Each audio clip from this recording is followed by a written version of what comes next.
United Nations Security Council was created after World War II to create stability and to maintain security in the world.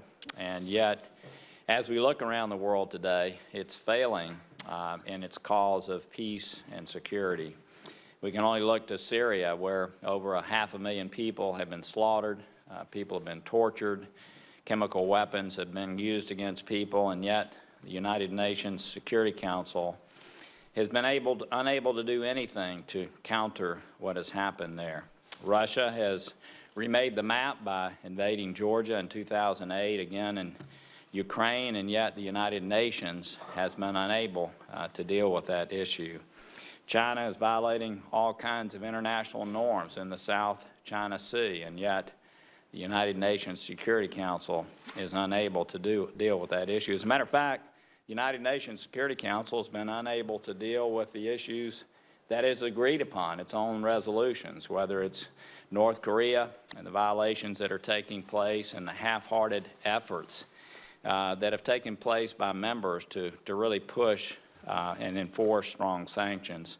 In Iran, we have the same issue, where an agreement has been reached, and yet Iran continues to violate, especially on ballistic missiles, something that, again, the United Nations Security Council had agreed to.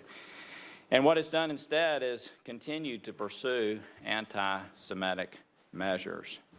The Permanent Five have two members that actually are causing the world to be less stable, and that is Russia and China. So we've got a built-in issue here where any of those Permanent Five members can veto the actions of the rest and keep the United Nations from rightfully dealing with issues that need to be dealt with. As a matter of fact, the gap between what the United Nations was meant to be and what it's become has never been wider at this moment in time.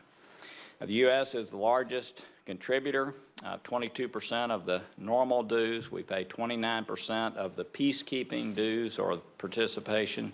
We also give billions of dollars to other organizations that are affiliated. And yet we see in the peacekeeping mission violations of sexual exploitation and abuse. And yet, again, it seems no real action. And yet I believe the United Nations can and should play an important role. I believe it is and can play an important role in conflict areas and delivering humanitarian aid. But I think we're at a pivotal point, and that's why I'm excited that our nominee is here today. While our former Secretary General, to me in many cases, for me it was hard to determine if he even had a pulse when big issues were being dealt with by the world. I will say the new UN Secretary General, Guterres, seems to me to be somebody that really wants the United Nations to do what it was intended to do. I had several very strong conversations with him over the last several days as the United Nations was dealing with some current business. And I have a feeling you're going to have a much better partner when confirmed to this position. I know that Governor Haley is a fierce advocate for U.S. interest. All of us who've met with her in our offices have seen that.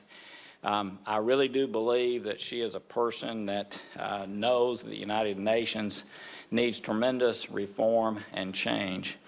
And I really believe that we have a right to demand that as the largest contributor, as the greatest country on earth. I think that our nominee will, in fact, demand that, and I think we'll in fact see very positive changes when she's confirmed. And with that, I turn it over to our distinguished ranking member and my friend, Ben Cardin.